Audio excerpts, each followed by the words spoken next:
Salut les amis, bienvenue sur la chaîne Floraison Vitale, bienvenue sur la deuxième partie des ennemis de la bénédiction.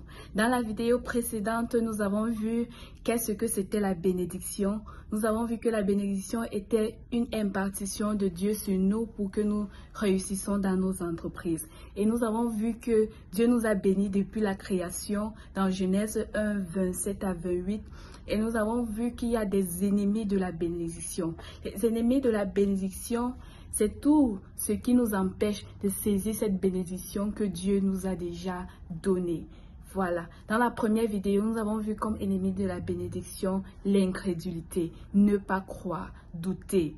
Deuxième ennemi de la bénédiction que nous avons vu dans la première vidéo, c'était aussi croire qu'on mérite la bénédiction. Que si on fait bien, Dieu nous bénit, si on fait mal, Dieu nous maudit.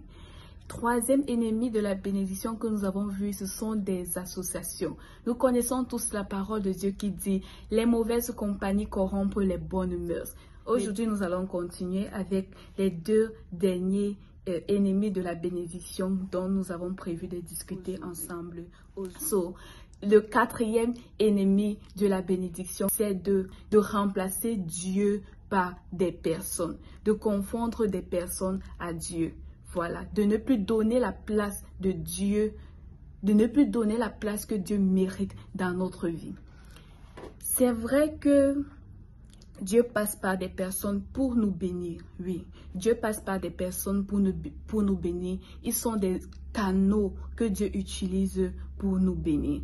Mais à un moment donné, on se retrouve à les idolâtrer, à les donner la place que Dieu méritait. Et parfois, on veut tellement que Dieu passe par certaines personnes qu'on trouve qu'ils peuvent nous aider à atteindre un autre niveau, qu'on perd de vue Dieu et on fait des calculs, des plans et le plus souvent, ça ne marche pas. Je vais donner mon cas.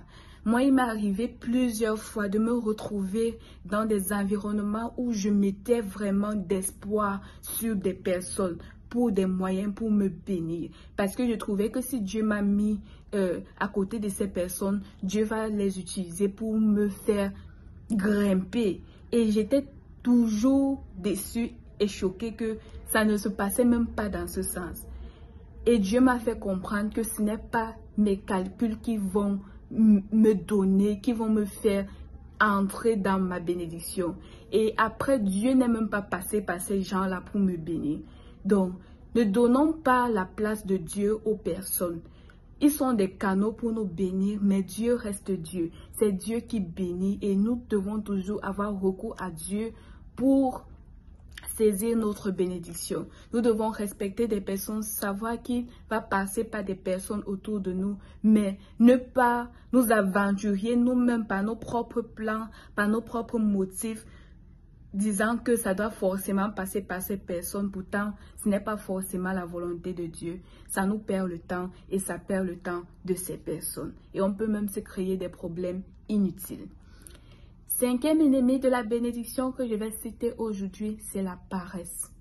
Comme je disais dans la vidéo précédente, dans la première partie des ennemis de la bénédiction, beaucoup d'entre nous, les chrétiens, on se contente d'un strict minimum. On ne travaille pas, on dit juste que oui, Dieu nous suffit, Dieu est tout pour moi. Oh, agneau de Dieu, tu es tout pour moi, oh Jésus. Je n'ai personne devant moi, je n'ai personne derrière moi, tu es tout pour moi, oh Jésus. Oui, c'est vrai, Dieu est tout pour nous, mais nous devons travailler parce que Dieu nous a envoyés sur la terre. Il nous a bénis dans Genèse. Il nous a bénis. Il a dit, soyez féconds, multipliez, remplissez. Nous devons être excellents sur le plan professionnel. Nous devons être excellents sur le plan académique, excellents sur le plan matériel, financier. Nous devons être équilibrés. C'est Paul qui disait à Timothée, je souhaite que tu prospères à tous égards et sois à bonne santé comme prospère l'état de ton âme. 3 Jean 1, 2. Nous devons prospérer à tous égards. Ce n'est pas seulement sur le plan spirituel. Dieu nous a bénis et il nous a dit, soyez féconds. Travaillons, faisons comme Isaac. Isaac était même déjà riche. Il a hérité de l'héritage de son père. Mais Genèse 26, verset 12 nous dit qu'il ne s'est pas arrêté là. Il a semé. Isaac a semé dans son pays. Il a travaillé. Il a bossé dur. Et l'Éternel l'a béni. Genèse 26, 12 dit, Isaac sema dans ce pays et il recueillit cette année le centuple, car l'Éternel le bénit. Verset 13. Cet homme devint riche et il alla s'enrichissant de plus en plus jusqu'à ce qu'il devint fort riche. Dieu veut de nous le travail. Dieu ne veut pas qu'on reste dans la paresse. On regarde seulement les telenovelas, les séries, les humours, tout ça. On se distrait, on se lève le matin. À 40 ans, on est toujours dans la maison des parents. C'est eux qui payent la location, c'est eux qui payent ceci. On n'a même pas honte. Et on se dit des chrétiens, on ne travaille pas dans l'excellence. On ne travaille pas dans l'excellence. Et on dit, on veut que Dieu nous bénisse. La magie ne va pas arriver. On doit travailler. On doit travailler comme Isaac. Il nous a montré l'exemple dans la Bible en travaillant. Même Dieu nous a montré dans la création du monde qu'il faut qu'on travaille. Il a travaillé lui-même et il s'est reposé le 7e jour. Il n'a pas dormi tous les jours. Il a travaillé et c'est ça qu'il nous a montré. Isaac l'a fait, il a récolté le centuple. Toi-même, si tu veux saisir la bénédiction de Dieu, travaille et prie aussi à Dieu. Prie, demande de la sagesse à Dieu. Cette impartition qu'il mettra sur toi te permettra de comprendre certains mystères. C'est un mystère de comprendre certains secrets qui te permettront d'exploser. Ce que tu ne comprenais pas avant, tu comprendras maintenant. Ça te permettra de réaliser des projets, d'être une bénédiction aussi pour les autres et la terre sera bénie au travers de toi. Bon, vous allez dire que je cours dans tous les sens, mais si on prend un simple exemple dans le cas de l'école, que nous tous, la plupart d'entre nous, nous passons par l'école. Moi, il m'est arrivé des fois, je travaille sur un exercice, je ne comprends pas, c'est tellement dur, je fais tout, je ne comprends pas. Mais soudainement, comme ça, peut-être un jour, j'ai une intuition et je résous cet exercice comme de rien n'était. Et après, j'aide même mes camarades, je deviens une référence et tout.